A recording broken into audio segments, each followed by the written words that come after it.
Marcus Rodriguez had always been a model homeowner in the pristine Oak Ridge Estates, a neighborhood known for its meticulously maintained appearance and notoriously strict homeowners association. His vintage Ford pickup truck, a restoration project he'd spent years perfecting, had become a point of contention with the HOA board.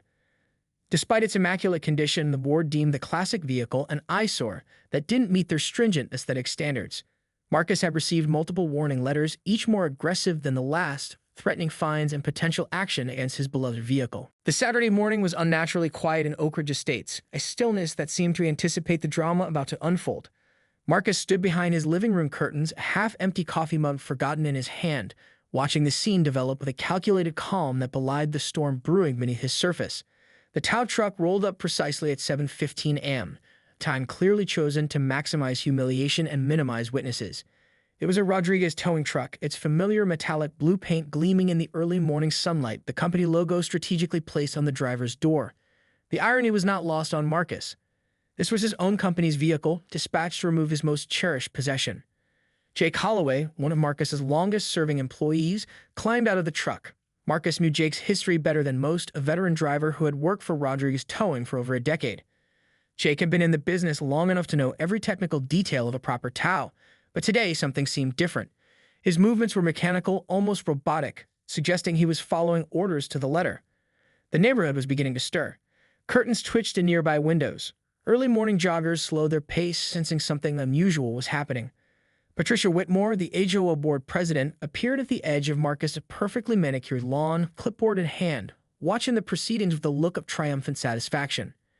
Jake worked methodically, securing chains beneath Marcus's vintage Ford F-100. The truck's turquoise paint seemed to shimmer with a defiant gleam, as if aware of the indignity being perpetrated. Each link of the chain was positioned with professional precision, a testament to the training Marcus had personally implemented in his towing company. What none of them realized was that Marcus had been preparing for this moment long before the first warning letter arrived. Years of running a successful towing business had taught him the value of documentation, of strategic patience. The clipboard in his hand wasn't just for show. It was a meticulously organized record of every interaction, every communication with the HOA. Patricia approached Jake, her sensible, low-heeled shoes clicking against the concrete driveway. "Make sure it's done exactly as we discussed," she muttered, just loud enough for Marcus to hear through the slightly open window. Her voice carried a mix of bureaucratic determination and personal vendetta. Jake remained professional, offering no response beyond a curt nod. He knew his job was simply to execute the tow, not to engage in the neighborhood politics that seemed to be swirling around this particular vehicle removal. As the truck's hydraulic system began to lift the front end of the truck, Marcus allowed himself a slight smile. Patricia and the HOA board thought they were making a statement, removing what they considered an eyesore. They had no idea they were about to become pawns in a much larger, more strategic game. The vintage Ford's wheels left the driveway, suspended between earth and expectation. Marcus Rodriguez was about to turn this moment of potential humiliation into something entirely unexpected. Rodriguez Towing wasn't just a business, it was a generational legacy etched into the very fabric of the county's transportation infrastructure. The story began with Marcus' grandfather, Eduardo Rodriguez, who arrived from Mexico in the late 1950s with nothing more than a beat-up flat truck and an unbreakable work ethic. What started as a simple roadside assistance operation had transformed into a multi-million-dollar enterprise that dominated the local towing and vehicle recovery market. In the Rodriguez family, vehicles were more than machines. They were stories waiting to be told. Eduardo had taught his son, Marcus's father, Carlos, that every tow truck was a lifeline, every vehicle a testament to someone's journey. Carlos had expanded the business from a single truck to a fleet of 20, establishing contracts with local police departments, insurance companies, and eventually, homeowners associations across 3 counties. Marcus had grown up in the business, spending summers learning every aspect of the operation from the ground up. He could change a transmission before most kids could ride a bicycle, and he understood the mechanics of business negotiation before he understood algebra. The towing company had put him through college, paid for his sister's medical school, and provided a comfortable life that his grandfather could never have imagined. The HOA contract with Oak Ridge Estates was a perfect example of Marcus's strategic thinking. 5 years ago, he had carefully cultivated the relationship, underbidding competitors while providing exceptional service. It was a calculated move that seemed purely financial at the time, a lucrative municipal-adjacent contract that would provide steady income.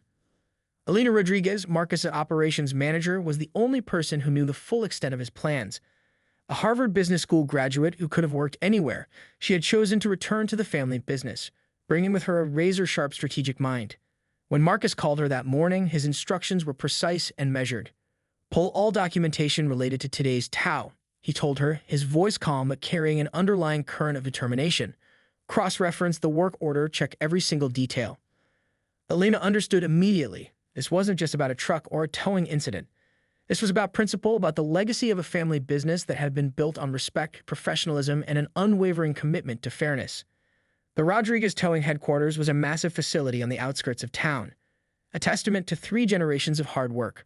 Pristine white buildings housed a fleet of tow trucks, each maintained with military precision. The walls were adorned with photographs chronicling the company's history. Eduardo's first truck, Carlos expanding the business, Marcus receiving local business awards. What the HOA board didn't realize was that Marcus saw their actions as more than a personal affront. This was an attack on everything his family had built. A carefully constructed reputation for professionalism and integrity. The vintage truck wasn't just a personal possession. It was a symbol of the Rodriguez family's journey, their commitment to preservation and respect for history. Marcus had always been a patient strategist. He didn't believe in immediate retaliation but in calculated response. The towing of his truck was about to become a lesson in corporate and community diplomacy that the Oak Ridge Estates HOA would never forget. The Rodriguez towing office was a hive of calculated activity. Elena Rodriguez moved with the precision of a chess grandmaster, her fingers flying across multiple phone lines and computer screens. Marcus's initial call had set in motion a meticulously planned response that would make the HOA board rue the day they decided to challenge him. First, you pulled the complete file on the Oak Ridge Estates contract. Every single document was scrutinized: work orders, communication logs, service agreements. What emerged was a pattern of subtle manipulations that Marcus had suspected, but now had concrete proof to substantiate. The first call went to Mark Dennison, a local investigative journalist who had always been sympathetic to small business stories. Elena carefully crafted the narrative, providing just enough intrigue to pique his interest without revealing the full scope of their strategy. Dennison had been looking for a story that exposed bureaucratic overreach, and this seemed perfect. Next, she contacted the county business licensing department. A few strategic questions about the HOA's procurement processes and the towing contract raised red flags. The licensing official's tone changed subtly as Elena methodically outlined potential irregularities in how the contract was originally awarded. Meanwhile, Marcus began reaching out to his network. Years of building relationships in the local business community were about to pay dividends. He started with Richard Hartley, a county commissioner who owed Rodriguez Towing a significant favor from a past emergency response. A casual lunch invitation was all it would take to set additional wheels in motion. The board members of the Oak Ridge Estates HOA had no idea they were being systematically isolated. Patricia Whitmore, in particular, remained blissfully unaware of the storm gathering around her. Her typical Saturday would involve reviewing neighborhood compliance reports, completely ignorant of the strategic dismantling about to unfold. Elena discovered something particularly interesting buried in the contract documents. A small clause, nearly invisible to most, stipulated that any towing action required a formal review process that the HOA appeared to have circumvented. It was a technical detail, but in the world of legal and business negotiations, such details could be devastating. The company's legal team, led by Marcus's longtime friend and corporate counsel David Ramirez, began preparing documentation. Each piece of evidence was carefully collected, cross-referenced, and organized. They weren't just preparing for a confrontation, they were building an airtight case. What made the Rodriguez approach unique was its surgical precision. This wasn't about revenge, but about restoring balance. Marcus had learned from his grandfather that true power came from maintaining dignity, from turning a potential humiliation into a teachable moment. By mid-afternoon, the web of strategic communications had been set in motion. Local media, government officials, business licensing departments, and key community leaders were all being subtly informed about the situation. Each conversation was carefully crafted, each piece of information strategically released. Patricia Whitmore would soon learn that challenging Marcus Rodriguez was like playing chess with someone who could see 20 moves ahead. The HOA board had made a critical mistake. They had underestimated not just a homeowner, but a third-generation business owner who understood the true meaning of strategic response. The Oak Ridge Estates Community Center buzzed with an unusual electricity that evening. What was meant to be a routine HOA hearing had transformed into something far more significant. Board members shuffled their papers nervously, casting sidelong glances at Marcus Rodriguez, who sat with an unnervingly calm demeanor in the front row. Patricia Whitmore called the meeting to order with her trademark sharp rap of the gavel. Her carefully pressed navy blazer and pearl earrings spoke of a lifetime dedicated to procedural perfection. Yet tonight, something felt different. The room was more crowded than usual, with local media representatives quietly setting up in the back, their presence a subtle deviation from the typical closed-door proceedings. The matter of 1247 Oak Ridge Lane's vehicle violation will now be heard, Patricia announced, her voice carrying the practiced tone of someone accustomed to unquestioned authority. She referred to Marcus's address with clinical detachment as if discussing a mathematical equation rather than a home and its owner. Marcus sat immaculately dressed in a tailored charcoal suit, a far cry from his usual work attire. Beside him sat Elena Rodriguez, her presence both supportive and strategically calculated. David Ramirez, the family's legal counsel, occupied the seat on Marcus's other side, a leather portfolio meticulously positioned on the table. The HOA's legal representative began presenting their case, citing numerous community guidelines that Marcus's vintage truck allegedly violated. Photographs were projected, the truck positioned at various angles, highlighted to emphasize what the board considered aesthetic infractions. Each image was accompanied by a detailed explanation of how the vehicle diminished property values and community standards. Mark Dennison, the investigative journalist, scribbled notes furiously. He recognized this for what it was, a potential David versus Goliath story of bureaucratic overreach. The subtle tension in the room suggested something extraordinary was about to unfold. As the presentation continued, Marcus remained perfectly composed. His fingers traced the edge of a manila folder containing documentation that would soon turn the hearing on its head. Elena caught his eye, a nearly imperceptible nod passing between them. Their strategy was about to be implemented. The board members seemed to grow more confident with each passing minute. Patricia Whitmore's lips curled into what could barely be called a smile, more a gesture of anticipated triumph. She believed they had an open and shut case, a textbook example of community standards enforcement. What they didn't know was that Marcus had spent years preparing for precisely this moment. Every morning letter, every communication, every technical detail of the towing had been carefully documented.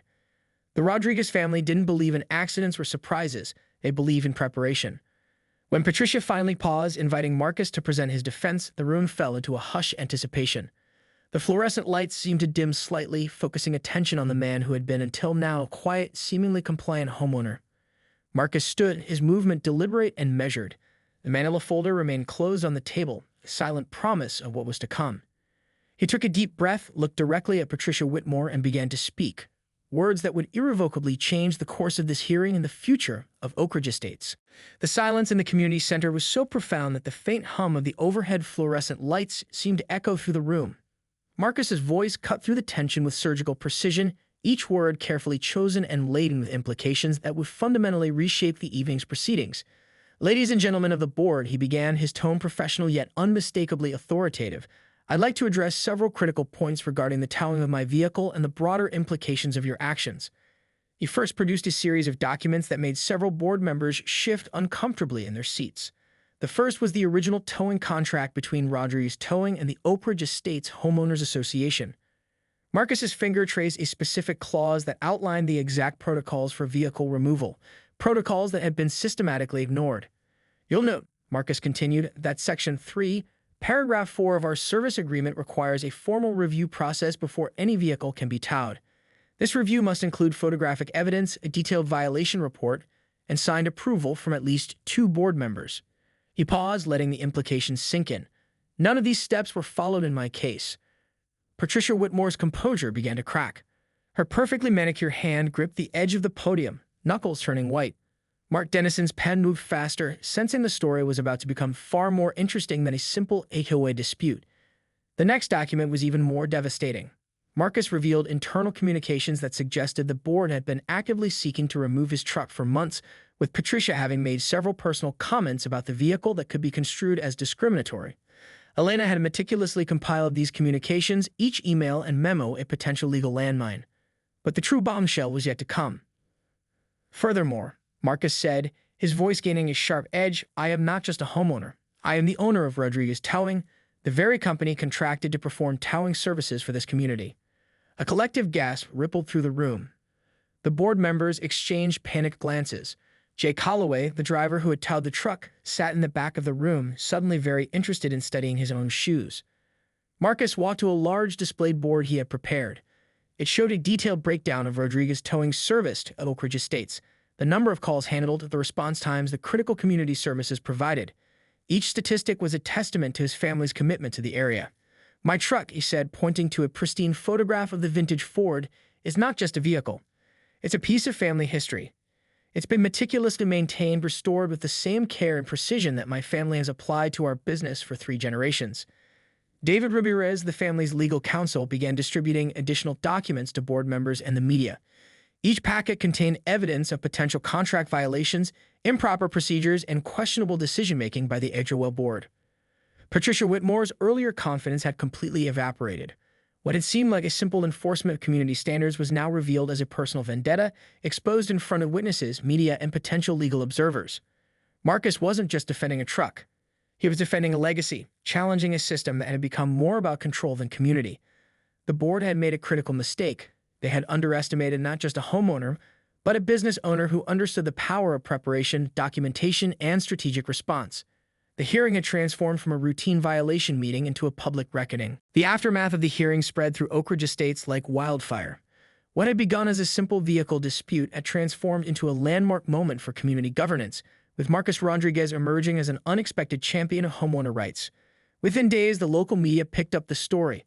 Mark Dennison's front page exposed detailed the HOA's systematic overreach, highlighting the Rodriguez family's generations of community service. Television news segments featured interviews with longtime Oak Ridge Estates residents who had quietly suffered under the board's rigid rules, now emboldened to speak out. Patricia Whitmore was the first casualty of the fallout. An emergency board meeting called just 3 days after the hearing resulted in her immediate resignation. The board members who remained knew they needed to rebuild community trust, and Whitmore had become an impossible liability. The county commissioners launched a formal review of HOA governance practices inspired by the documentation Marcus and his team had so meticulously prepared. Local municipalities began examining similar homeowners associations, seeking to prevent the type of bureaucratic overreach demonstrated in the Oak Ridge Estates case. Rodriguez Towing's reputation soared. Alinda managed the public relations aspect with her characteristic precision, turning the incident into a powerful narrative of family business integrity. New contracts began rolling in, with businesses and municipalities seeking a towing company that demonstrated such principled leadership. Marcus's vintage Ford became something of a local legend. The truck that was once threatened with removal now symbolized resistance against arbitrary rules. Local car enthusiasts began organizing vintage vehicle shows inspired by Marcus's stand. The truck itself became a rolling memorial to the Rodriguez family's commitment to preservation, both of vehicles and community values. The HOA underwent a complete restructuring. New bylaws were drafted with input from community members, creating a more transparent and fair governance model. A community advisory board was established, ensuring that no single group could wield unchecked power again. David Ramirez, the family's legal counsel, found himself fielding calls from homeowners across 3 counties, all seeking advice on dealing with overzealous HOA boards. What had started as a personal dispute had become a blueprint for community resistance. Most significantly, the incident sparked a broader conversation about community standards versus individual rights. Marcus found himself invited to speak at local governance workshops, sharing insights about balanced community management. His presentations became masterclasses in diplomatic resistance, showing how one can fight bureaucratic overreach with preparation, documentation, and unwavering principles. For the Rodriguez family, the victory was about more than a truck or a hearing.